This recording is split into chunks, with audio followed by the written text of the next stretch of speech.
오늘 말씀에서 본 거룩한 인생이 되려면 이런 제목으로 새벽 예배 말씀 전하도록 하겠습니다.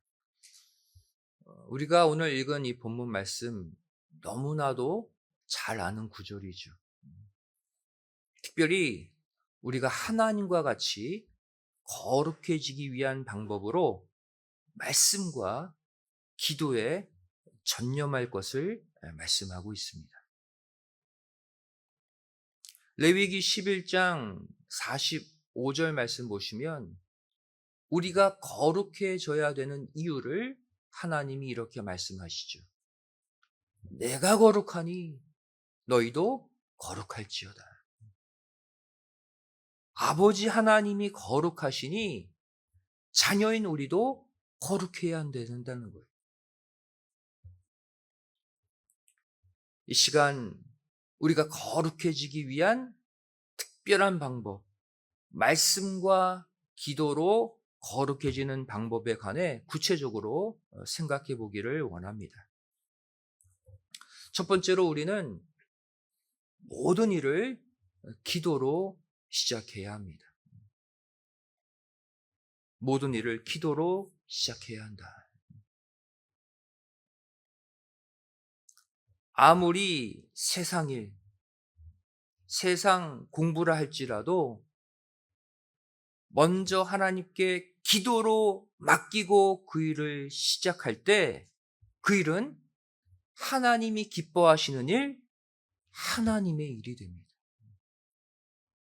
기도로 하는 모든 일은 하나님의 일이에요. 반면에 아무리 교회 일이라 할지라도 말씀의 일이라 할지라도 하나님을 위한 일이라 할지라도 기도하지 않고 하는 일들은 모두가 하나님이 인정하시지 않는 세속적인 일, 막혀버리는 일, 썩어지는 일이 되는 거예요. 고린도전서 10장 31절도 이러한 관점으로 다시 보아야 합니다. 그런즉 너희가 먹든지 마시든지 무엇을 하든지 다 하나님의 영광을 위하여 하라. 교회일 뿐이 아니라는 거예요. 세상 일도. 먹는 일, 마시는 일, 어떠한 이 땅의 일을 하든지, 즉 세상 일이든 교회 일이든 이 말은 기도하고 시작하라는 얘기예요. 그러면 모두가 하나님의 영광을 위한 일들이 된다라는 것이죠. 성경을 보시면 분명히 하나님이 지시하시고 하나님이 이미 계획하신 일임에도 불구하고 그 일을 맡은 믿음의 사람들은 기도함으로 그 일을 시작한 것을 볼 수가 있어요. 첫 번째 예가 무엇입니까? 엘리야는 3년 6개월의 긴 가뭄 뒤에 이제 비가 올 거라는 하나님의 음성을 들었어요. 계시를 받고 즉시 엎드려 기도했다는 사실입니다. 응답이 먼저 왔는데 응답을 받고 그다음 기도했어요. 열왕기상 18장 1절 2절에 기록되어 있죠. 많은 날을 지내고 제3년에 여호와의 말씀에 엘리야에게 임하여 가라사대 너는 가서 아합에게 보이라. 내가 비를 지면에 내리리라. 엘리야가 아합에게 보이려고 가니 그때 사마리아에 기근이 심하였더라. 응답 받았죠? 이제 비를 내릴 테니 아합에게 전하래요. 이건 확정된 하나님의 응답의 일입니다. 우리가 엘리야 같으면 어떻게 할까요? 아합에게 가서 하나님의 말씀에 비가 온다고 합니다. 그리고 끝나겠죠. 하지만 엘리야는 그렇게 하지 않았어요. 열왕기상 18장 41절 42절 말씀 보시면 엘리야가 아합에게 이르되 올라가서 먹고 마시소서, 큰 비의 소리가 있나이다. 아합에게 하나님의 말씀을 전했죠. 비가 옵니다. 42절에 아합이 먹고 마시러 올라가니라. 그 다음 엘리야가 뭐 했습니까? 엘리야가 갈멜산 꼭대기로 올라가서 땅에 꿇어 엎드려 그 얼굴을 무릎 사이에 놓고 기도했어요. 비구름이 나타날 때까지 7번이나 반복해서 엎드려 기도했어요. 여러분, 아무리 하나님이 작정하신 일이라 할지라도 우리가 기도해야 그 일이 완성됨을 믿으시기 바랍니다. 반드시 우리의 기도가 함께 있어야 돼요. 두 번째 예가 무엇입니까? 온 우주 만물의 창조주이신 예수님도 밤새도록 기도하신 후에 12지자를 뽑으셨습니다. 누가복음 6장 12절 13절 말씀이죠. 이때에 예수께서 기도하시러 산으로 가사 밤이 맞도록 하나님께 기도하시고 밝음에 그 제자들을 부르사 그 중에서 12를 택하여 사도라 칭하셨다. 창조주 하나님이십니다. 예수님은. 예수님이 하나님이신데 그냥 제자 뽑아도 되죠. 완벽하게 뽑으실 수 있죠. 하지만 밤이 새도록 기도를 많이 하시고 뽑으셨어요. 왜? 너희도 하나님의 일을 하기 전에 이렇게 기도해야 한다는 것을 보여주시기 위함이죠. 이처럼 아무리 내가 할 수 있는 확실한 일도, 아무리 작은 일도 기도하지 않고 하면 실패합니다. 꼬이게 되는 거예요. 이제부터는 아무리 작은 일상의 일, 먹든지 마시든지 무엇을 하든지 모두 기도로 하나님께 맡기고 시작하시는 가운데 앞으로 우리 인생에 성공과 형통만이 가득하시기를 주님의 이름으로 간절히 축원드리겠습니다. 두 번째로, 우리가 거룩해지기 위한 두 번째 과정, 모든 기도는 말씀 속에서 이루어져야 한다는 사실입니다. 우리가 모든 일을 기도로 시작하기 전에 더 앞서서 해야 할 일이 있어요. 그것은 바로 내가 지금 해야 될 기도의 내용을 채울 수 있는 말씀을 먼저 충분히 공급받는 것입니다. 충분한 말씀을 가진 상태에서 기도해야 된다는 거예요.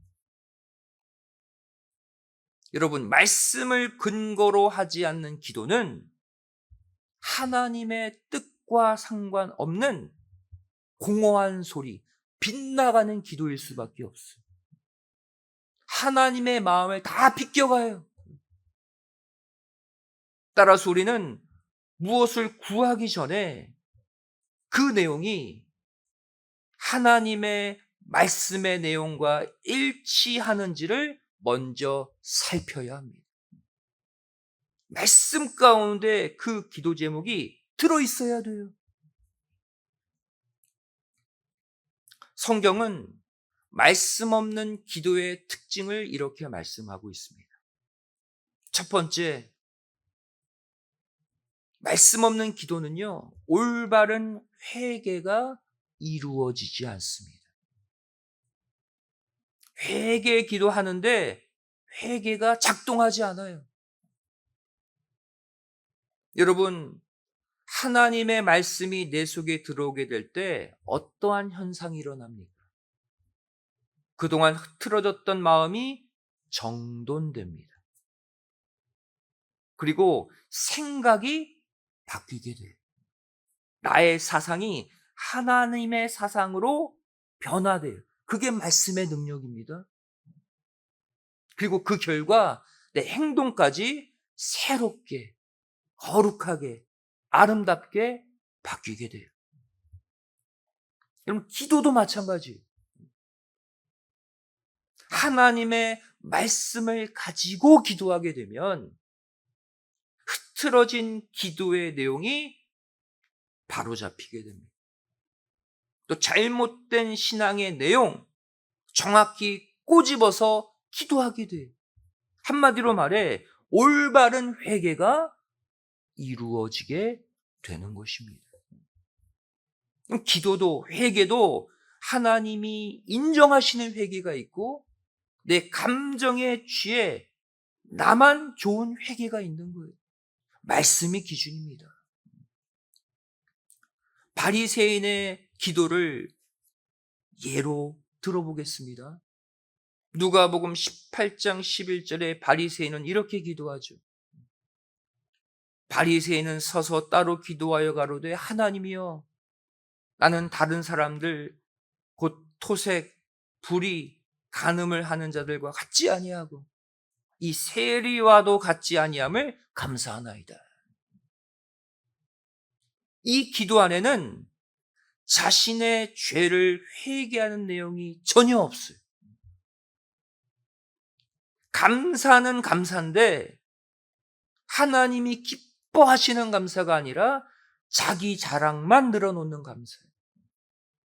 하나님의 마음과 삐껴가는 기도를 한 거예요. 왜 이런 기도를 하게 됐을까요? 이 바리새인은 자신을 비추어 볼 말씀의 거울이 없었기 때문입니다.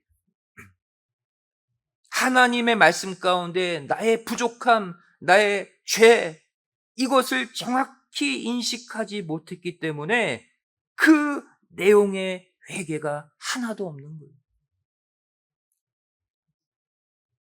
고린도전서 10장 11절 말씀 보시면 사도 바울이 이렇게 말하죠. 저에게 당한 이런 일이 거울이 되고 그랬어요. 이 일이 뭐예요? 광야 노정의 말씀이죠. 하나님의 말씀이 우리에게 거울이 되어야 한다는 거예요. 말씀의 거울로 내 자신을 꼼꼼히 비추어야지만 올바른 회개, 올바른 기도, 하나님의 마음에 정확히 꽂히는 기도를 할 수가 있는 거예요. 두 번째로 말씀이 없는 기도의 두 번째 특징이 무엇입니까? 하나님이 보실 때 그 기도는 가증한 기도가 된다고 말씀하고 있어요. 잠언 28장 9절이 말씀하고 있죠. 사람이 귀를 돌이키고 율법을 듣지 아니하면, 즉 말씀을 듣지 아니하면 그의 기도도 가증하니라. 하나님과 대화하려고 기도하는데 가증한 기도, 하나님이 받지 않는 기도가 있다는 거예요. 말씀 없이 하는 기도. 그래서 가증하니라 히브리어 토에바라는 단어예요. 어떤 뜻입니까? 혐오스럽다, 가증스럽다, 이런 뜻이에요. 말씀이 없는 기도는 겉은 화려하고 번들어하지만 그 속은 혐오스럽고 가증스러운 기도가 되어버린다는 것을 꼬집고 계시죠. 하나님의 생각, 하나님의 뜻이 녹아져 있는 말씀이 그 마음속에 없기 때문에 그 가운데 외치는 그 어떤 기도도 자신의 의도와 상관없이 하나님이 보시기에 외식적이고 가증할 수밖에 없다는 거예요. 따라서 예수님은 기도 응답의 중요한 조건으로 반드시 당신의 말씀이 먼저 우리 안에 거해야 한다고 말씀하고 있어요. 요한복음 15장 7절 말씀이죠. 응답받는 기도. 너희가 내 안에 거하고 내 말이 너희 안에 거하면 무엇이든지 원하는 대로 구하라. 그리하면 이루리라. 응답받는 기도, 하나님이 기뻐 받으시는 기도, 하나님의 말씀 안에 거한 상태에서 그 말씀 붙잡고 기도하는 거예요.